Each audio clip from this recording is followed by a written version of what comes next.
আমি প্রথমে আপনাদেরকে আকীদা বিষয়ক কিছু মৌলিক মূলনীতি শোনাবো ইনশাআল্লাহ। তারপরে সময় থাকলে রুবুবিয়াতের ক্ষেত্রে কিছু মূলনীতি শোনাবো, তারপরে উলুহিয়াতের ক্ষেত্রে কিছু মূলনীতি শোনাবো, তারপর আসমা ও সিফাতের ক্ষেত্রে কিছু মূলনীতি শোনাবো। মনে রাখবেন, আকীদার বিষয়ে মূলনীতি জানলে আপনার কি লাভ হতে পারে? আপনার একটা বড় লাভ হতে পারে। সেই বড় লাভটি হলো আপনার আকীদার হেফাজত আপনি করতে পারেন, আপনার আকীদার সংরক্ষণ আপনি করতে পারেন, সহি আকীদা বুঝতে আপনার সহায়ক হতে পারে। আর পা পিছলাতে পারে না। আকীদা ও মূলনীতি জানলে যদি কোনো বিষয়ের সম্পর্কে আপনি চুলচেরা দলিল ও প্রমাণ না জানেন, পুঙ্খানু দলিল ও প্রমাণ না জানেন, শুধু একটি মূলনীতি জানেন, তাহলে সেই মূলনীতির মাধ্যমেই আপনি কার সেই আকীদা সহি না গলত আপনি এর মাধ্যমে বিচার করতে পারেন।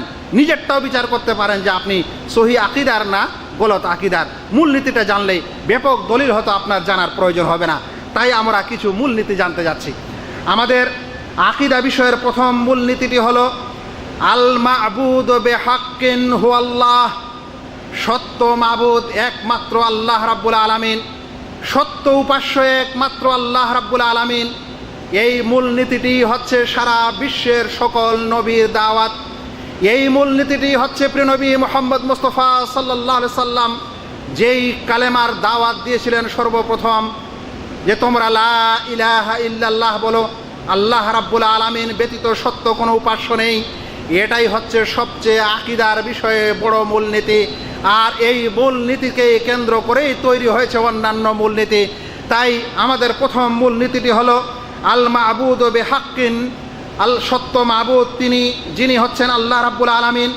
আল্লাহ ব্যতীত কোনো কেউই, সেটা ফেরেশতা হোক, কিংবা সেটা কোনো বাদশাহ হোক, সেটা কোনো নবী হোক, সেটা কোনো রসুল হোক, সেটা কোনো গাছ হোক, সেটা কোনো নদী হোক, সেটা নালা হোক, সেটা সমুদ্র হোক, পাহাড় হোক, পর্বত হোক, সূর্য হোক, চন্দ্র হোক, যাবতীয় কিছু পৃথিবীতে যা আবিষ্কার হয়েছে, তৈরি করা হয়েছে, এরকম কোনো কিছুই সত্য উপাস্য নয়। যদিও পৃথিবীর অনেক মানুষ অনেক কিছুকে উপাস্যে পরিণত করেছে। তাই কিছু মানুষ হয়তো নবীদের উপাসনা করছে, কিছু মানুষ হয়তো মূর্তির উপাসনা করছে, কিছু মানুষ হয়তো চাঁদ সূর্যের করছে, কিছু মানুষ হয়তো কবরের মধ্যে কাউকে শুইয়ে দেওয়া হয়েছে মৃত ব্যক্তির, তারও ইবাদত উপাসনা করছে। কিছু ব্যক্তি হয়তো লোহা এবং পৃথিবীর আকাশ এবং এ সকল বাতাসেরও উপাসনা করছে। কিন্তু এ সকল উপাস্য বাতিল। একমাত্র সহি ও সত্য উপাস্য হচ্ছে আল্লাহ রাব্বুল আলামিন। তিনি বলছেন, যালিকা বিআন্নাল্লাহা হুয়াল হক ওয়া আন্না মা ইয়াদউনা মিন দুনিহি আল বাতিল। এটা এজন্যই যে আল্লাহ রাব্বুল আলামিনই হচ্ছেন সত্য উপাস্য, আর তিনি ব্যতীত যাদের আহ্বান করা হয় তারা বাতিল ও ভ্রষ্ট। সূরা লোকমান 30 নম্বর আয়াত।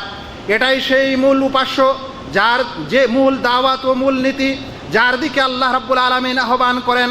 তিনি বলছেন, ইন্নানি আনাল্লাহ, অবশ্যই আমি হচ্ছি আল্লাহ, লা ইলাহা ইল্লা আনা, আমি ব্যতীত কোনো সত্য উপাস্য নেই, ফা'বুদনি, তাই তোমরা আমারই উপাসনা করো। তাই তিনি হচ্ছেন সত্য মাবুদ, তিনি হচ্ছেন সত্য উপাস্য, আর তিনি হচ্ছেন মহান রাব্বুল আলামিন। আমরা খুবই সংক্ষিপ্ত আকারে প্রথম মূলনীতি এখানে রাখলাম। আমাদের দ্বিতীয় মূলনীতি হচ্ছে লাম ইয়াখলুকিল্লাহুল খালকা সুদান। এর বাংলা অর্থ হচ্ছে সৃষ্টি জগৎ ও কারণে সৃষ্টি হয়নি। সৃষ্টি জগৎ ও কারণে সৃষ্টি করা হয়নি, মানে বিনা উদ্দেশ্যে আল্লাহ রাব্বুল আলামিন এই সারা জগৎ সৃষ্টি করেছেন এরকম না। অবশ্যই এর পিছনে একটি উদ্দেশ্য আছে, মহৎ উদ্দেশ্য আছে। আল্লাহ রাব্বুল আলামিনের প্রত্যেক উদ্দেশ্যই মহৎ, আর জগৎ সৃষ্টির উদ্দেশ্যটা আরও বড় মহৎ। মনে রাখবেন, আল্লাহ তাআলা বলছেন, আফা হাসিবতুম আন্নামা খালাকনাকুম আবাসা, তোমরা কি মনে করো আমি তোমাদেরকে ও কারণে সৃষ্টি করেছি? আল্লাহ রাব্বুল আলামিন আরও বলেন, আয়াহসাবুল ইনসানু আন ইউতরাকা সুদা, মানুষ কি মনে করে যে আমি তাদেরকে এমনি এমনি ছেড়ে দিব?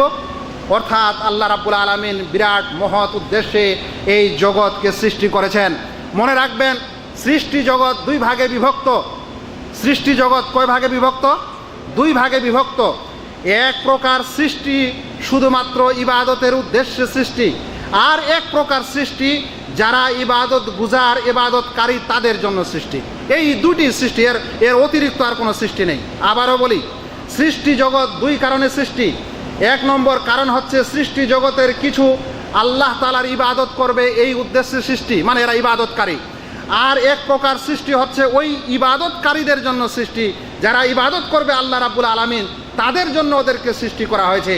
আল্লাহ রাব্বুল আলামিন ফেরেশতা জগৎকে সৃষ্টি করেছেন ইবাদতের উদ্দেশ্যে এবং বিশেষ কিছু গুরুত্ব দিয়ে, বিশেষ কিছু দায়িত্ব দিয়ে। তারা বলেছিল, যখন আদম আলাইহিস সালামকে সৃষ্টি করার আল্লাহ রাব্বুল আলামিন ইচ্ছা পোষণ করেছিলেন, তারা বলেছিল নাহনু নুসাব্বিহু বিহামদিকা ওয়া নুকাদ্দিসু লাক, হে আল্লাহ আমরা তো তোমার পবিত্রতা ঘোষণা করি, তোমার পাক পবিত্রতা বর্ণনা করি। তারা আল্লাহ রাব্বুল আলামিনের পাক পবিত্রতা গুণগান এবং ইবাদত করার জন্য সৃষ্টি হয়েছে। এছাড়া আল্লাহ রাব্বুল আলামিন জিন ও ইনসানকে ইবাদতের জন্য সৃষ্টি করেছেন।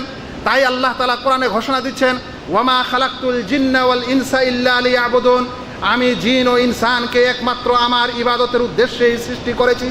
তাহলে সৃষ্টি জগতের মধ্যে ফেরেশতাকুল, মানব এবং জিন জাতি আল্লাহ রাব্বুল আলামিনের জন্য, আল্লাহ রাব্বুল আলামিনের ইবাদতের উদ্দেশ্যে সৃষ্টি হয়েছে। এছাড়া সৃষ্টি জগতে যা কিছু দেখছেন এগুলা সব এদের জন্যই সৃষ্টি হয়েছে। আল্লাহ রাব্বুল আলামিন কোরআনে বলছেন, হুয়াল্লাযী খালাকা লাকুম মা ফিল আরদি জামিয়া, তিনিই মহান আল্লাহ যিনি তোমাদের জন্য সব কিছুকে সৃষ্টি করেছেন। তাহলে এক প্রকার সৃষ্টি হচ্ছে আল্লাহর ইবাদতকারী, আর অন্য প্রকার সৃষ্টি হচ্ছে এই যারা ইবাদতকারী তাদের উপকারের জন্য সৃষ্টি। মনে রাখবেন, যেদিন এই উদ্দেশ্য থাকবে না, অর্থাৎ সৃষ্টি জগতের মধ্যে ইবাদতকারী থাকবে না, সেই দিন এই সৃষ্টির আর কোনো মানে হবে না। সেই কারণে সেই দিন এই পৃথিবী ধ্বংস হবে। হাদিসে এসেছে, আল্লাহ রসুল সাল্লাল্লাহু আলাইহি সাল্লাম বলেছেন যে ওই সময়ে কিয়ামত হবে। আল্লাহ রসুল বলছেন, তাকুমুস সাআহ, এদা যখন এই উদ্দেশ্যটি বিনষ্ট হবে তখন এই কিয়ামত আসবে। আল্লাহ রসুল সাল্লাল্লাহু আলাইহি সাল্লাম বলেন, লা তাকুমুস সাআহ হাত্তা ইউকালা ফিল আরদি আল্লাহ আল্লাহ, কিয়ামত অতক্ষণে হবে না যতক্ষণে পৃথিবীতে আল্লাহ আল্লাহ বলার লোক থাকবে না। অর্থাৎ আল্লাহ আল্লাহ বলার, অন্য এক হাদিসে এসেছে, যতক্ষণে লা ইলাহা ইল্লাল্লাহ বলার ব্যক্তি থাকবে অতক্ষণে কিয়ামত হবে না, অতক্ষণে আল্লাহ রাব্বুল আলামিন এই পৃথিবীকে ধ্বংস করবেন না। হাদিসটিকে আহমদ, তিরমিজি এবং শেখ আলবানী সহিহ বলেছেন, আহমদ এবং তিরমিজি বর্ণনা করেছেন। বোঝা যাচ্ছে যে ওই সময় পৃথিবী ধ্বংস হবে যখন এই পৃথিবী সৃষ্টি করার উদ্দেশ্য শেষ হয়ে যাবে, অর্থাৎ যাদেরকে ইবাদতের উদ্দেশ্যে তৈরি করা হয়েছে তারা আর ইবাদত করবে না, তখন পৃথিবী রাখার আর কোনো মানে হবে না। ওই সময় কিন্তু কিয়ামত চলে আসবে। আপনারা সকলেই জানেন কিয়ামত ওই সময় হবে যে সময় পৃথিবীর মানুষের মধ্যে সবচেয়ে বেশি গুনাহ খাতা এবং সবচেয়ে বেশি শিরকও আল্লাহ বলার থাকবে না, তখন এই কিয়ামত হবে। এই হাদিসটি প্রমাণ করে যে লা তাকুমুস সাআহ, কিয়ামত ততক্ষণে হবে না যতক্ষণে পৃথিবীতে আল্লাহ আল্লাহ বলার লোক থাকবে, আল্লাহ আল্লাহ বলা হবে। যখনই বলা হবে না, শেষ হয়ে যাবে, ইবাদতকারী শেষ হয়ে যাবে, তখন আর এই পৃথিবী থাকবে না। পৃথিবী কি হয়ে যাবে? ধ্বংস হয়ে যাবে। আমাদের এই মূলনীতি থেকে একটি মাসআলা বুঝার প্রয়োজন আছে। আপনারা আমাদের সমাজের অনেক এরকম মানুষকে বলতে শুনেন যারা বলে থাকে যে মুহাম্মদ সাল্লাল্লাহু আলাইহি সাল্লাম না হলে পৃথিবী তৈরি হতো না। কি বলে? তিনি না হলে কি হতো না? পৃথিবী তৈরি হতো না। তার জন্যই সারা বিশ্বকে তৈরি করা হয়েছে, আমাদেরকেও তৈরি করা হয়েছে। আমাকে বলেন, এই কায়দা বা এই মূলনীতির ভিত্তিতে তাদের এই মূলনীতি ঠিক না। কারণ যদি মুহাম্মদ সাল্লাল্লাহু আলাইহি সাল্লামের জন্যই এই পৃথিবী তৈরি করা হতো, আবিষ্কার করা হতো, তাহলে যেদিন মুহাম্মদ সাল্লাল্লাহু আলাইহি সাল্লাম মারা গেছেন ওই দিন আর এই পৃথিবী বেঁচে রাখার কোনো আর প্রয়োজন হতো না, আর পৃথিবীকে টিকিয়ে রাখার কোনো প্রয়োজন হতো না। আমি একটি আরও উদাহরণ দিই।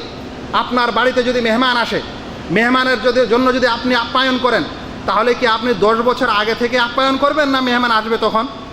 তাহলে পৃথিবী তৈরি করার শত শত হাজার হাজার বরং লাখো বছর হয়ে গেছে, তারপরে প্রিয়নবী মুহাম্মদ মুস্তাফা সাল্লাল্লাহু আলাইহি সাল্লাম আসলেন, শেষ নবী হিসাবে বেঁচে থাকলেন মাত্র 63 বছর।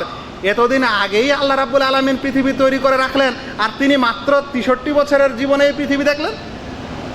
তারপরেও যদি কোনো মানুষ বলে যে না আগে থেকেই আপ্যায়ন হয়েছে, তাহলে বলবো যেদিন রসুল করিম সাল্লাল্লাহু আলাইহি সাল্লাম মারা গেছেন তারপর থেকে নিয়ে 1400 বছর হয়ে গেল, আপনারা যদি কোনো মেহমানের জন্য আপ্যায়ন করেন তাহলে মেহমান চলে যাওয়ার পরেও কি গোস্তের খোরাটা ওখানে রেখে দেন?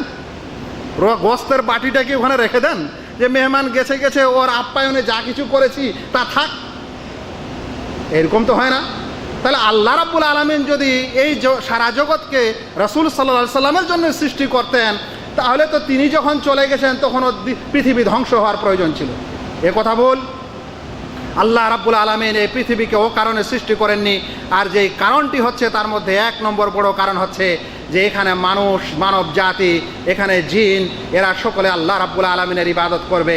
যেদিন ইবাদত করা বন্ধ হবে, ইবাদত করার লোক থাকবে না, পৃথিবী আবিষ্কারের উদ্দেশ্য শেষ হয়ে যাবে, আল্লাহ রাব্বুল আলামিন তখনই কিন্তু কিয়ামত দিবেন।